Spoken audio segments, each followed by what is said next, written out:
Hello, I'm Nick Spencer, and you're listening to a new series of Reading Our Times, the podcast about books, about ideas about us.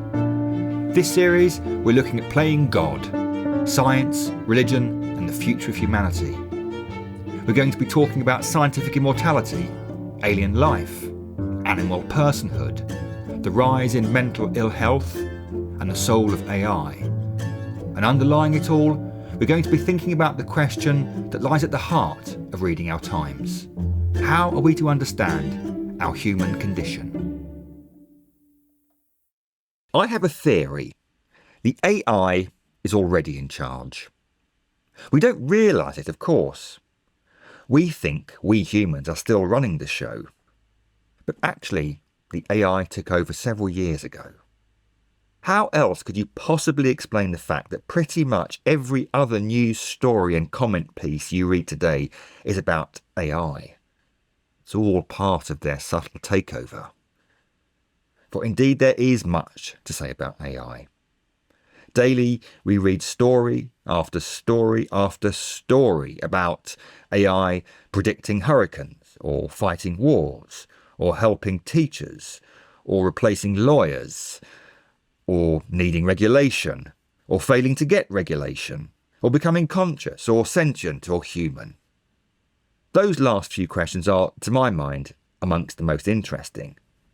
Could AI become self-aware or sentient?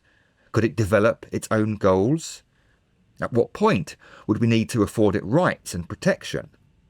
When might we start to use the language of the soul when talking about it? When will AI become human? And what, in any case, does that mean? These questions demand thought across a wide intellectual front, and that is precisely what they receive in Eve Poole's new book, Robot Souls: Programming in Humanity. Eve has been Chief Executive of the Royal Society of Edinburgh and has received an OBE for her services to education and gender equality. She's written on capitalism, theology and leadership, and has a wide interest in science, culture and the humanities. And she joins me on the show this week. Eve, welcome to Reading Our Times. It's a treat to be here. To get to AI, you say we need 3 foundational intellectual steps.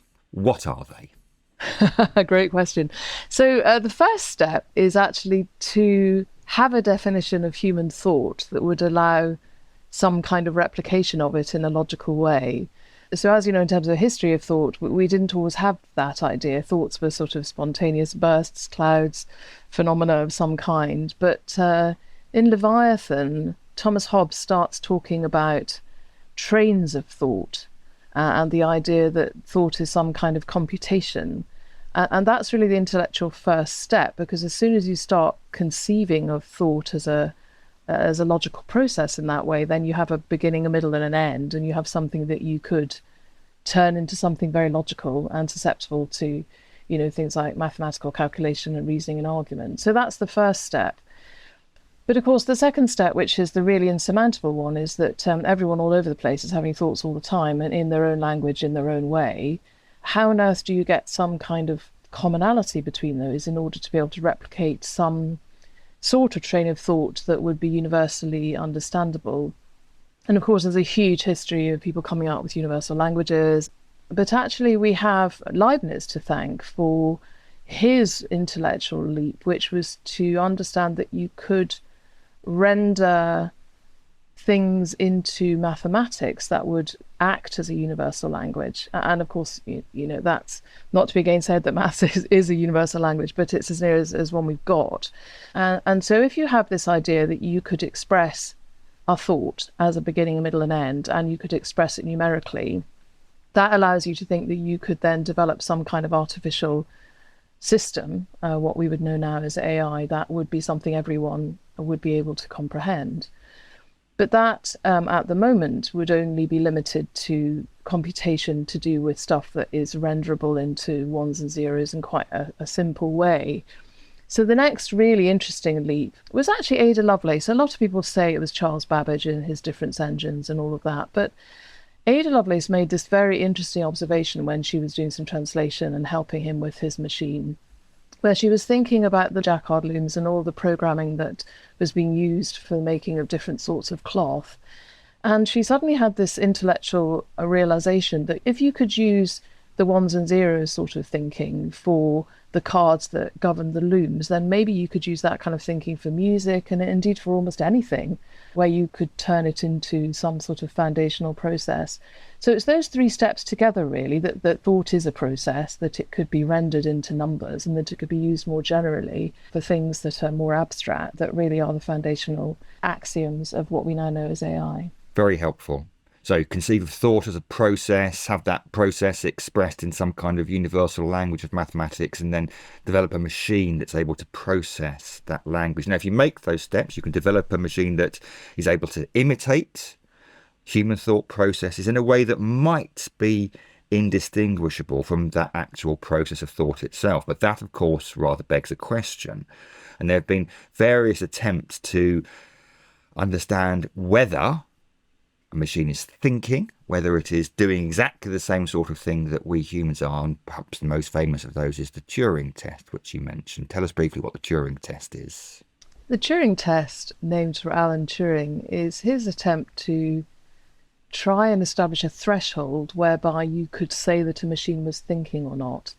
And he had this idea of a sort of imitation game where the computer would try and fool you into thinking it was human. And if it was indistinguishable in your mind from a human, then it would have passed the Turing test. And that is still the foundational test for a lot of AI, even though, of course, many AIs have now formally passed that. But it's been criticised, isn't it? Because it shows that machines can imitate rather than think. And one of the most penetrating criticisms of it is John Searle's Chinese room experiment. Tell us about this important experiment and why it challenges the conclusions that are sometimes drawn from the Turing test. Oh, Charles Searle is a legend. So he's come up with this great idea called the Chinese room, which is designed to show this difficulty, this difference between sort of computation and thought.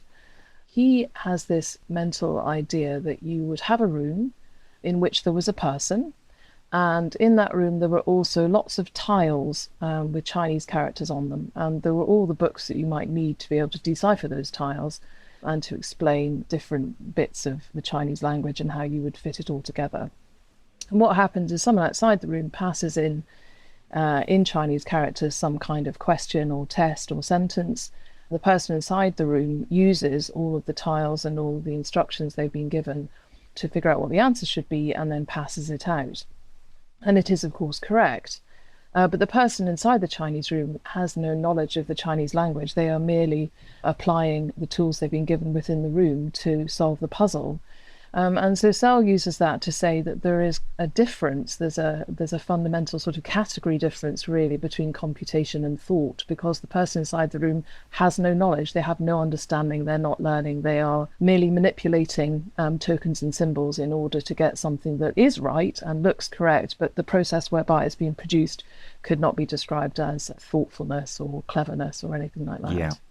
So where do you put yourself in this particular debate about not the specific question about whether machines can imitate, because I don't think there's any doubt about that, but whether we can safely say they think in the same way as we described ourselves thinking, or indeed if they can't, whether they will be able to think in that human way? This gets us back to Hobbes, because if you think thought is just a computational process, then of course, it might be more complex in a person, but ultimately, when you've kind of nailed that complexity, then you should be able to replicate it.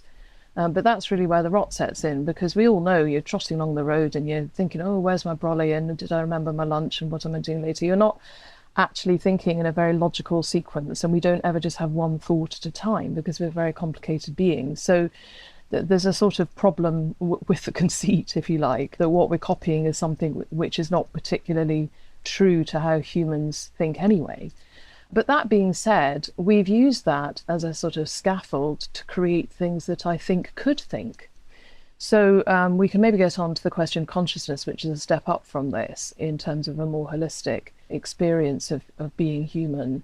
But in terms of actual thought, it depends what you think you're trying to talk about when you talk about thinking. Because if you're talking about anything which is to do with determination or logic or argument or reasoning, then clearly that's replicatable and is indeed being replicated.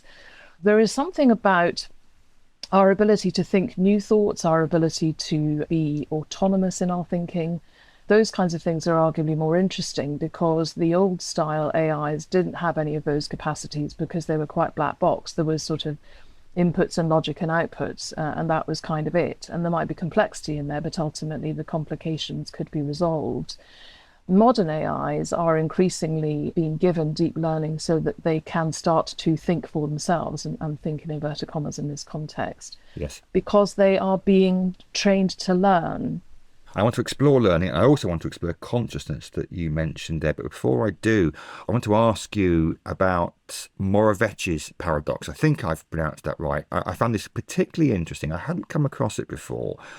Moravec's paradox and the law that spins off from it, because I think that is also critically important to this whole area. Tell us what Moravec's paradox is. It's brilliant. He says that, we've got quite obsessed with AlphaGo and AlphaFold and all these whizzy programs that can beat everyone at chess and be marvellous.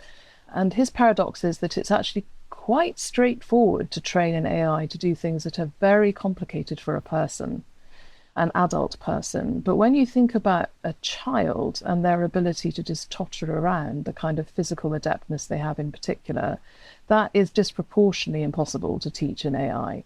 So his paradox is the things that are hard for adults but easy for children, they're hard for AIs if they're easy for children, and easy for AIs if they're hard for adults. And the law there is that the time it takes to reverse engineer any human skill will be roughly proportional to the amount of time that skill has taken to evolve. So we've been speaking for a few 100,000 years. That's a relatively short period of time compared to the amount of time that's gone beforehand that's enabled us to move and operate in the world. And because that evolutionary time is so much longer, actually, those tasks that we take for granted are going to take proportionately more time to reverse engineer into our AI. That's right. And this is where it gets into consciousness, because at the moment within the AI community, there is a sort of working definition, which is that when your intellectual architecture gets complex enough, then consciousness would spontaneously evolve because you would need it to cope with the amount of processing you were needing to do. But actually, what Moravec's paradox suggests is that it's something a bit more complex going on. And we can see where he's right, because intellectually, in terms of the academic disciplines, AI and robotics have been very similar in terms of how their trajectories have gone. But now that they're putting AIs into robots, you're suddenly seeing an explosion of development in robotics, because, of course, if you think about humans, we have to be able to exist in 3D. We have to manipulate our bodies. We have to be able to cope in a 3D landscape with other objects around, and threats and perils and all those kinds of things. And that seems to drive competencies in our brains, which, of course, AI is now trying to copy in a very deracinated fashion, that are very material. So it's likely that it wasn't so much the complexity of our brains that made us need to be aware of our environment and have the kind of conscious experience that would help us flourish, but that it was in manipulating our physical bodies that we had to be able to do those things. So what's happening in robotics is it's making that very clear that there's probably a ceiling for AI just developing in a kind of artificial brain on its own, because it is disembodied. And it does seem to be the mind-body connection that drives the kind of speed and complexity of development. That's exactly right. And when I've written on this particular subject in a book called Playing God, I point out that we have far too often, as I see it, fallen into basically a form of dualism here. Everyone criticises Descartes for his soul and body dualism, saying that's hopelessly unrealistic. There's no such thing as the soul. There's no such thing as the pineal gland. That's the connection between the two.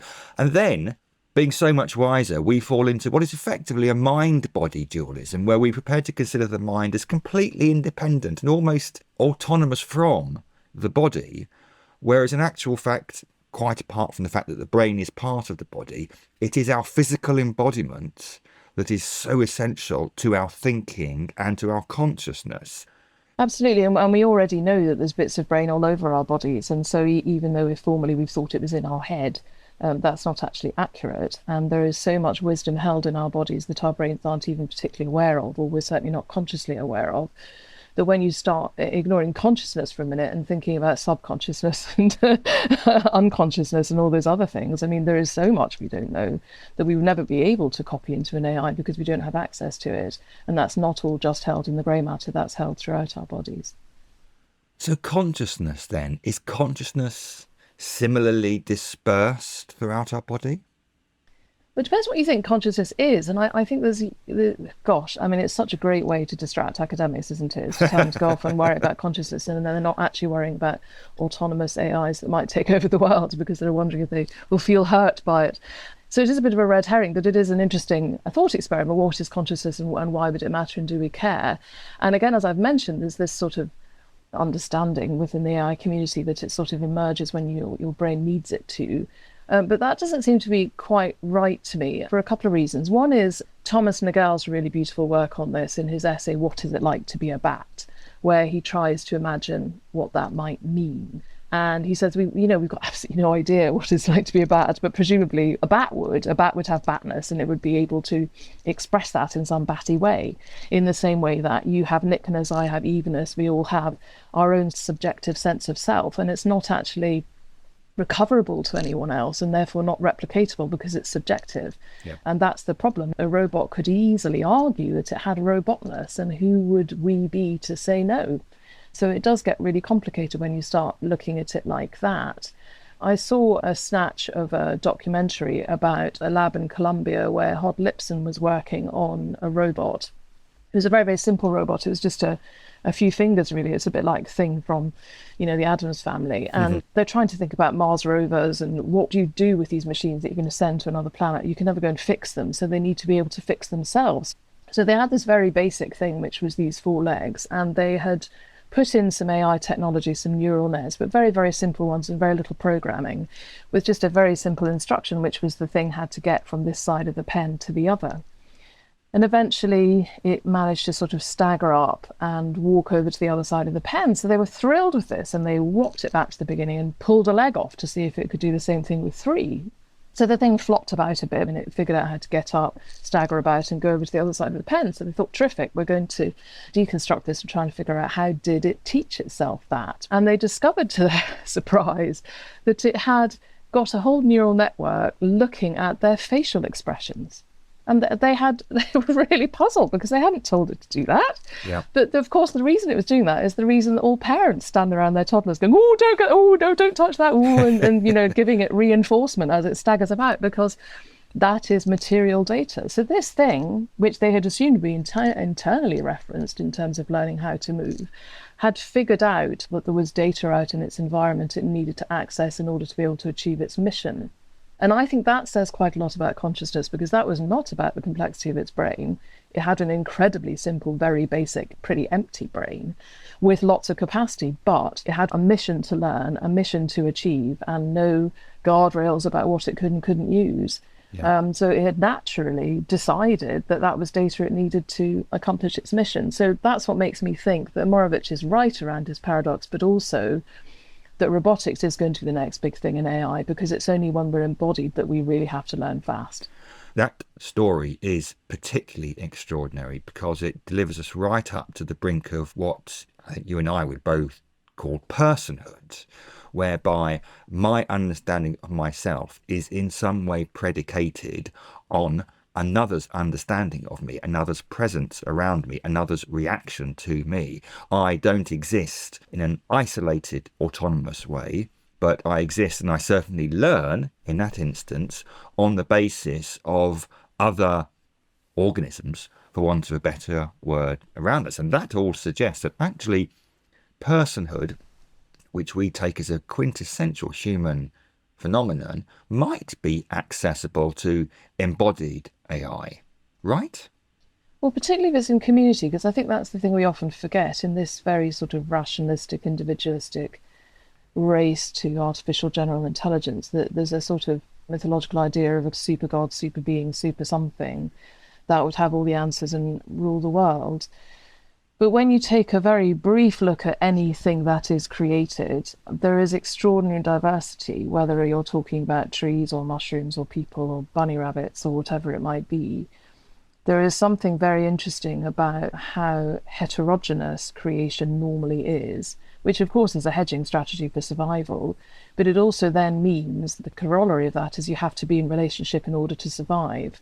And what's interesting about those individual AIs all rushing off, solving protein folding and solving AlphaGo and the weather and all these kinds of things, is that if they were people, we'd all get them around for dinner and we'd have a symposium. And why it wouldn't occur to us in that game to think about that kind of connectivity, because it's exactly how we would think in community.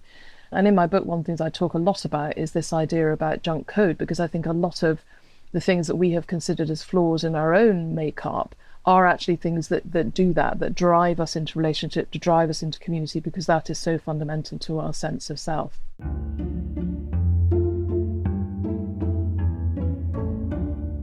Well, you're way ahead of me, because that's exactly what I was going to go on to next. Junk code is absolutely central to your argument. First of all, tell us what junk code is. Junk code is sort of sneaky bits of code that when you are looking at a program, you think it's either nonsense or you think it might be obfuscatory to stop you copying the cool bits. But because you're not quite sure which bit's the secret sauce and which bit's the junk code, you often have to keep that stuff in. And I'm using it in this context to talk about all the things that we had in our very rationalistic way assumed to be kind of flaws in human design, like emotions and mistakes and uncertainty and all those kind of flaky things that you'd sack a robot for. And actually to be curious about those, because actually when you look at them in the round, they don't seem to be junk at all. They seem to be actually quite vital to our flourishing. And maybe they're not flaws, they're features. Yeah. So junk in that sense is potentially misleading, isn't it? Because we think of junk code as that which we can get rid of. Yes. And it's also worth pointing out that junk code exists not just in programming, but within our DNA as well, as non-coding parts of our DNA, which seem to have no purpose whatsoever, but seem being a very important word there. Yes. And you're using it, to be clear, in the sense that it appears superfluous, extraneous, unnecessary, irrelevant, but actually is central to who we are, right? Absolutely right. So if you think about being in the lab with God or whoever you think dreamt up this particular design of a human, one of the things that went wrong fairly quickly was a design decision to give this thing free will, because that means you let go of it. And that wouldn't be very sensible, because if you don't also then make this thing omniscient and all those kinds of things, it's going to make some pretty big errors fairly quickly. And so God has then decided to sort of bung a few other bits of functionality in to kind of ameliorate against this great gift of free will. So if you think about the human species in particular, we take 9 months to gestate, which is a very long period of time. And when we are born, we're very helpless for the first few months and even years. So you need some way to stop this creation just not bothering with that and just sort of thinking, well, I'm not interested now, I'm off to the shops. So if you start baking in to the design the idea of emotion, then the mother bonds with the child, the mother's excited about the pregnancy, the mother's respectful of their own mother who had them, bonds with the partner in order to have the baby, is grateful to communities for supporting, and you immediately get this kind of connectivity between people, which helps with safety in numbers and practically helps with the weak and the powerless and keeping communities going. So the other thing you've got is you do have this quite weak youth in a human situation, so they may not be that bright. So you need some sort of facility for them to make decisions, particularly under pressure, under fire, where there's a lack of information. And that's probably why we have intuition, because intuition is a lightning quick way of telling you what to do. So emotions and intuition, that kind of sixth sense, are really crucial to sort of get us up and running as a species. Then you have to deal with this problem of free will and errors. So one of the things we do as a kind of risk mitigator is humans have an extraordinary capacity for uncertainty. So we can conjure up all kinds of possibilities in our heads, we can be ambiguous, and there's all kinds of really interesting conceptual things that we can juggle in our heads without feeling that we need to resolve them. It's all that peripheral vision-y stuff, which is not entirely clear, but we can imagine ourselves in those possibilities for a while. And that's vital because it stops us leaping to a conclusion, making a quick decision that may be wrong. It may even drive us to ask someone for advice. And that means we're accessing wisdom of ancestors, wisdom of elders, wisdom of crowds, all those kinds of things, which again, de-risks the decision. So uncertainty is good because it slows us down and makes us get more information, more data, and think of outcomes. And then the other thing is that we do make mistakes. And of course, we've seen that mistakes are already something that AI copies in terms of reinforcement learning to try and figure out that trial and error that we've seen with children learning their bodies and their balance. And you see that very viscerally. But in humans, that coding has a dual purpose, because it's not just about mechanical learning, if you like, it's also about moral learning. Because if you make a mistake, people often react to that. As you say, we're persons in community, and people might be disgusted, or they might cry, or they might be hurt, or they might turn away from us, or something. And we respond to that because of our emotions and our intuition about people. And we don't like that feeling that we've let people down, or we've been hurtful or wrong or something like that. We feel shame. So over time, we develop conscience, which again future proofs future decisions by trying to stop us making really awful decisions that will make everybody cross and upset everybody, and not be flourishing for us. And then there's two final ones, which are about when you've got this thing up and running, you've tried to kind of de-risk decision making. How do you keep it going forward in time? And that's where we have the most extraordinary capacity for meaning making. And we can look up at the sky and see some dots and call it the plough, and talk about Cassiopeia and tell all kinds of stories about that. Or we see a black cat running in front of us, or it's the 13th of the month, or we read a horoscope, or we see some magpies. We just make meaning out of everything all the time. Yes. And a great thing about meaning is it gives us purpose, and it makes us get out of bed, it motivates us, it keeps us going as a species into the next day, into the next future. And if you're going to try and replicate that through the generations, you bake all of that into storytelling, which again is one of our amazing superpowers that we have incredible knowledge about, actually, particularly through the wisdom tradition, saving all these ancient stories for us. And they are coded advice, really, wisdom from the past, to say, this is what happens to good people, this is what good looks like, this is what happens to bad people, this is why we're here. All that stuff, which is trying to give us top tips for survival between the generations going forward.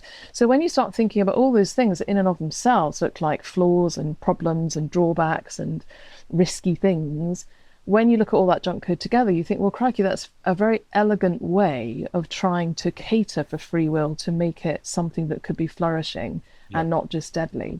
And that makes me think it's about features, not flaws. Really interesting. That's an incredibly rich list. The fact we have emotions, the fact that we deal with uncertainty, we make mistakes, we have a sense of intuition, we are meaning-making creatures, we are storytelling creatures. All of these, as I understand you, from a kind of a cold, rationalistic, utilitarian perspective, seem to be unnecessary. They're not about calculations and that kind of deracinated definition of thought. Therefore, they are junk. They're extraneous, but actually they're central to who we are, to our flourishing, to our being humans. And this comes to the next step then. If we are to program humanity in that full sense that we've been talking about into AI-powered robotics, we need to pay attention to that kind of quote-unquote junk code, right? Absolutely. So a good example is the uncertainty one. So if you think about Leibniz and you think about Hobbes, the whole idea about these kinds of things was to try and get rid of uncertainty. You would put a calculation into a machine so that you would get one clear answer. But actually, if you are just dealing with binary 0, 1, yes, no's, and you are giving an AI a load of images, say from cancer scans, what are you going to do if one of those images is a bit fuzzy? Because you don't have a category for fuzzy. You've just got cancer, yes or no. And that would be a deadly decision if it was wrong. So what they're doing with Bayesian AI, which is all about probabilities and in fact uncertainty, therefore, is trying to get the AIs, the sort of neurons, to vote really on how certain they are about an image. And then if it doesn't reach a threshold, a person will intervene and say, oh, actually, that's from the wrong data set, or that's actually fuzzy image, and we'll take it again. So that's already looking at how would you de-risk by using some human coding that you had maybe not understood before. Yeah. The word souls is very important to you. And in the book, it's called Robot Souls. And you say at one point, perhaps junk code is the soul. And a few pages later, what we've dismissed as junk code turns out to be the best clue we have for understanding the source code of the soul. Now, soul is a slippery word. We've already mentioned it a few times here, and it's apt to be misunderstood as the ghost in the machine. We had John Cottingham on a previous series talking about the soul, In Search of the Soul. I'm guessing you and he will be using it in similar ways here, but spell out for me, why is junk code understandable as the soul? The soul is such a brilliantly useful concept because you can smuggle pretty much anything into it, depending on which generation and culture you're living in. I suppose I'm using it to mean what makes us special and different. But I wanted to play around with that rather because I think we can be a bit lazy about that because when you start trying to be particular about what actually a human is, as opposed to a lake or a rabbit or something else, it starts getting really, really difficult and quite necessary to define the soul if you're going to use it as a ghost behind particularly human rights legislation. But when I started trying to think about, well, rather than define what it is, because I think we just get a bit stuck in a train of history on that, why is it? Why is it and how would you spot it? And that's really what took me into junk code, because I just thought it was a bit fishy that there was so much that I had learnt in my leadership work was important about relating to people that just wasn't being built in to these AIs that were also going to need to relate to people. But my argument in the book is that we're making such a terrible job of it, we should not be surprised if we get incredibly deficient and probably dangerous AI. So that even if we can't design perfectly, we should try and learn as much about our design and the wisdom of our design in order to make our creations better. Yes. And that's very helpful, as it were, switching of the debate, because so often the way this debate proceeds is that we take ourselves as read, as given, and what is interesting and what we then go on to dissect is what are these things that we are making, and questions that follow on from that are then how should we treat them, how should we use them. But one of the questions that spins off from your approach is that rather than saying what is AI and how should we use it, you turn the question round and you ask what kind of humans we want to be when we relate to AI. So we kind of put the focus back on us. Does that lead you towards a particular answer then, what kind of people we need to be, we want to be, when we are engaging with AI? It particularly helps when you start getting into the very rocky territory around robot rights. And a lot of people just throw up their hands and go, you can't have toasted rights, don't be so stupid, category error. But actually, if you think about that point, which is what are we to be as humans, what is our best look, then one of the reasons that we have rights for animals is partly because we have a sense that they are sentient and they hurt and can feel some kind of pain. So we have had a creeping realization that it's not a good look for humans to go around torturing animals. It's not really who we want to be. Yes. And if you get into the whole area of leisure bots and recreational bots of various kinds, then again, there should be some red lines there, which is it is not a good look for us to program a robot with a quasi-human brain and abuse it. Yes. That is not humanizing in any way. And therefore, there should be legislation to stop us behaving like that because of free will junk code. We know there may be times in which we're not our best selves.